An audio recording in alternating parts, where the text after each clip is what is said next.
নমস্কার বন্ধুরা, আমি দেবযানী। আপনাদের চ্যানেল দেবযানী রান্নাঘর উইথ ভিলেজ ফুডে আপনাদের সকলকেই স্বাগত জানাই। প্রত্যেক দিনের মতো আজকেও একটা দারুণ রেসিপি আমি আপনাদের সঙ্গে শেয়ার করব। আজকে দেখুন, তিনটা কিন্তু কমলা লেবু রয়েছে। আজকে এই কমলা লেবু দিয়ে চকলেট বানাবো। অসম্ভব মজাদারভাবে বাড়িতেই যে অরেঞ্জ চকলেট রেডি হয়ে যায়, সেটাই আজকে আমি আপনাদের সঙ্গে শেয়ার করব। বাড়ির বাচ্চাদের জন্য আর বাজার থেকে চকলেট কিনে আনার কিন্তু কোনো প্রয়োজন নেই। বাড়িতে একদমই অল্প উপকরণে সহজ পদ্ধতিতে বানিয়ে ফেলতে পারবেন। চলুন তাহলে রেসিপিটা শুরু করা যাক।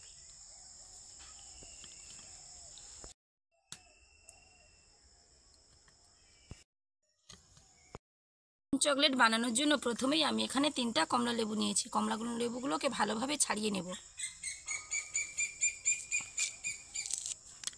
বাবু, তুমি খাবে? এখন কিন্তু বেশ সকাল সকাল কিন্তু চকলেট বানাতে বসে পড়েছি। আর সকালবেলা বাবু লেবু খেতে নেই। আচ্ছা, বেশ, ঠিক আছে। লেবুগুলো কিন্তু খুবই ভালো। অনেক সময় লেবুগুলো শুকনো হয়ে যায়। আজকে তোমাদের দাদাভাই একদম ভালো ভালো দেখে লেবু এনেছি, একটুও শুকনো হয়নি। এই যে এগুলো কিন্তু তুলে দেওয়াই ভালো, আবার না তুললেও কোনো অসুবিধা নেই। একটা একটা ফুট করে ছাড়িয়ে আমি একটা মিক্সির জার নিয়েছি, তার মধ্যে দিয়ে দেবো। মিক্সির জারে এটাকে ভালোভাবে কিন্তু পেস্ট করে নিতে হবে। লেবুটা ছাড়ানোর পর বাবু হাত থেকে নিয়ে নিয়েছে, বলছে আমি একটা একটা করে ছাড়িয়ে দিয়ে দেব। আর এদিকে একটা লেবু আছে, সেটাকে আমি ছাড়িয়ে নিচ্ছি। আপনাদের হয়তো মনে হচ্ছে না লেবুর ছালগুলো মাটিতে না রেখে আমি বাটিতে কেন রেখেছি।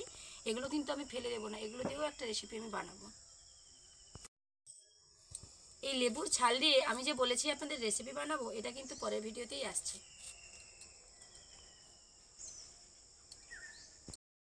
মিক্সিতে ভালোভাবে কিন্তু তিনটা আমি ভরে নিয়েছি। এইবার এটাকে পেস্ট করে নিয়ে চলে আসবো।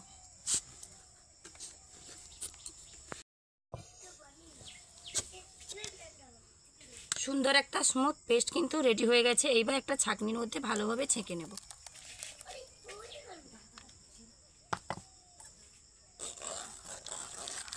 একটা চামচ দিয়ে এরকম নাড়তে নাড়তে কমলা লেবুর জুস কিন্তু বেরিয়ে যাবে।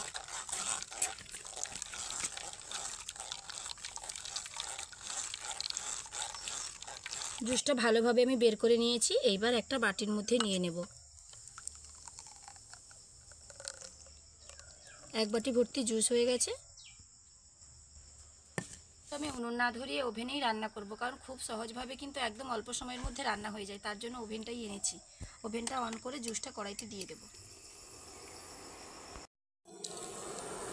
এক বাটি জুস হয়েছে, তার পরিমাণে এক বাটি চিনি দিয়ে দেবো।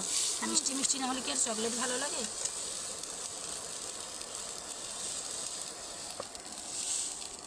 দিতে পারবে তো? আস্তে করে দাও।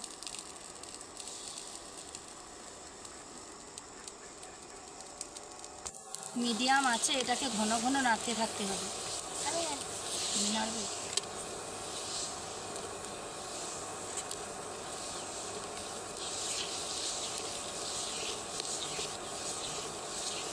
চিনিটা কিন্তু খুব ভালোভাবে গলে গেছে। আবারও বেশ কিছুক্ষণ ধরে এটাকে ফুটিয়ে নিতে হবে। হাই আঁচ না দিয়ে মিডিয়াম আছে এটাকে কিন্তু ফোটাতে হবে।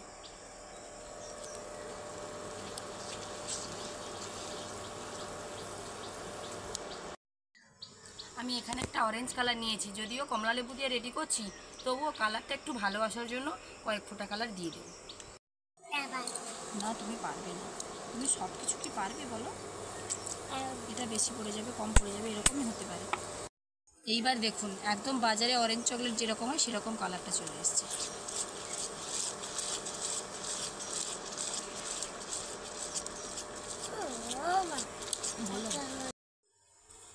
বেশ অনেকখানি ফুটে গেছে, অনেকটা সময় ধরে কিন্তু ফুটেছে। আমি এখানে বাটি নিয়েছি, বাটির মধ্যে বেশ কিছুটা জল নিয়েছি। আমি এটা দিয়ে কিন্তু চেক করব। এখনও কিন্তু হয়নি। 2 মিনিট অন্তর আমি চেক করতে থাকবো আর নাড়তে থাকবো। চেক করবেন কি চেক করবেন সেটাই ভাবছেন তো? জলের মধ্যে দিয়ে দিলে কিন্তু জলের মধ্যে শক্ত হয়ে যাবে, দেওয়ার সঙ্গে সঙ্গেই শক্ত হয়ে যাবে। সেই রকম দেখে চেক করে করে কিন্তু এটাকে নাড়তে হবে, ঘন ঘন চেক করতে হবে। এই জলের বাটিতে চেক করে যদি চকলেটটা বানানো যায়, একদম পারফেক্টভাবে বাজারের মতন চকলেট কিন্তু রেডি হয়ে যাবে। না হলে কিন্তু খুব একটা ভালোভাবে বুঝতে পারবেন না। হাত দিয়ে যদি এরকম করেন না, চকলেটের মতো পারফেক্টভাবে বোঝা যাবে না। জলে দিলে একদম ভালোভাবেই বোঝা যাবে। বেশ কয়েকবার কিন্তু আমি নেড়েও নিয়েছি, আবার জলে দিয়ে চেকও করেছি, আবারও একবার চেক করব।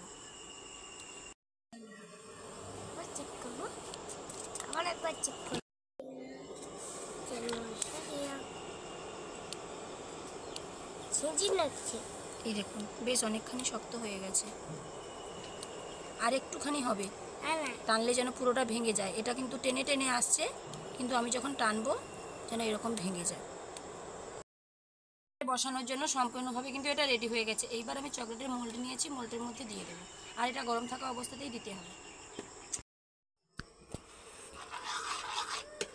একটা মোল্ডে দিয়ে দিয়েছি, দিতে গিয়ে কিন্তু চারদিকে পড়ে গেছে, বাবু হলিয়েছিল হাতটা। আবারও একটা মোল্ড নিয়েছি, তার মধ্যে দিয়ে দিচ্ছি। আর এই চকলেটটা এটা যে দিতে হবে না, মোল্ডে একদম গরম অবস্থাতেই দিতে হবে।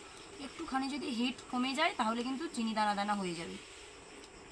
চকলেটটা বানানো খুবই সহজ, না হলে খুবই কঠিন।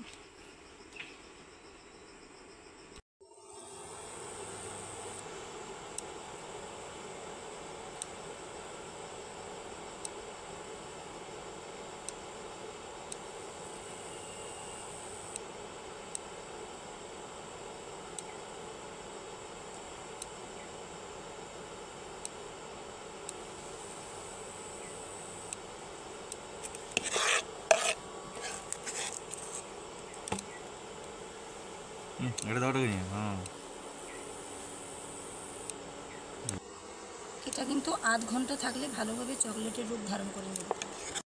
আর একটুখানি রয়েছে, একটা কি দুটো চকলেটের মতন রয়েছে, দুটোই বাকি রয়েছে, দুটোই আছে। দুটো মোল্ড ভালোভাবে কিন্তু পূর্ণ হয়ে যাবে।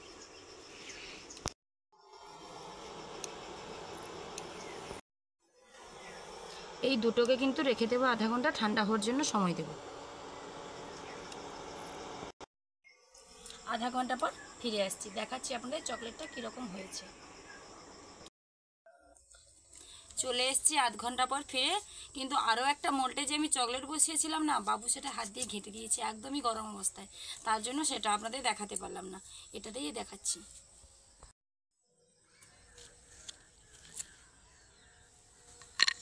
কতটা সহজে চকলেটগুলো উঠে যাচ্ছে দেখুন, আর দেখতে কতটা সুন্দর হয়েছে।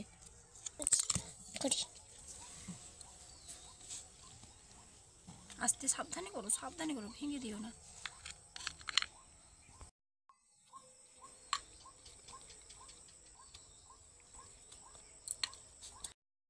বাবুও কিন্তু হাতে হাতে লেগে দিচ্ছে দেখুন।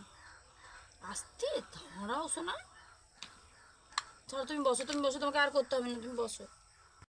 দেখতে কতটা সুন্দর হয়েছে দেখুন বন্ধুরা। এইরকম কমলা লেবু দিয়ে বাড়িতেই খুব সহজে বানিয়ে ফেলতে পারবেন বাচ্চাদের জন্য মুখরোচক চকলেট।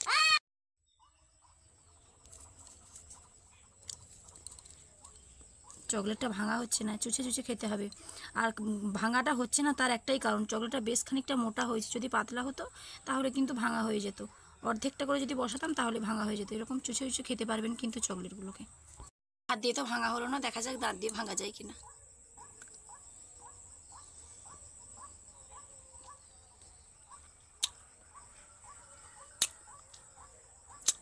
এরকম চুচে চুচে চকলেট খাওয়ার মজাটাই আলাদা। তাহলে বন্ধুরা, আমার এই চকলেট আপনাদের কীরকম লাগলো অবশ্যই কমেন্ট করে জানাতে ভুলবেন না কিন্তু। আবার তার বাড়ির পাশে একজন পিসিমনির ছেলেকেও ডেকে এনেছে চকলেট খাওয়ার জন্য। এসো চকলেট দেবো, এসো, নাও বাবু নাও, নাও চকলেট খেয়ে কীরকম হয়েছে বলো। তাহলে বন্ধুরা, আমার এই চকলেটের রেসিপি যদি আপনাদের ভালো লেগে থাকে প্লিজ লাইক কমেন্ট ও শেয়ার করতে ভুলবেন না। আরও এরকম নতুন নতুন ধরনের রান্নার ভিডিও পাওয়ার জন্য অবশ্যই আমার চ্যানেলটিকে সাবস্ক্রাইব করে আমার পাশে থাকবেন, যাতে প্রত্যেক দিন নতুন নতুন ধরনের রান্নার ভিডিও আমি আপনাদের সঙ্গে শেয়ার করতে পারি। দেখা হচ্ছে আবার নতুন কোনো রান্নার ভিডিও নিয়ে। ততক্ষণ সুস্থ থাকুন, ভালো থাকুন। আজকের মতো ভিডিওটা এখানেই শেষ করছি। Tata, bye bye. কী গো, চকলেট ভালো লেগেছে তো? আচ্ছা ঠিক আছে।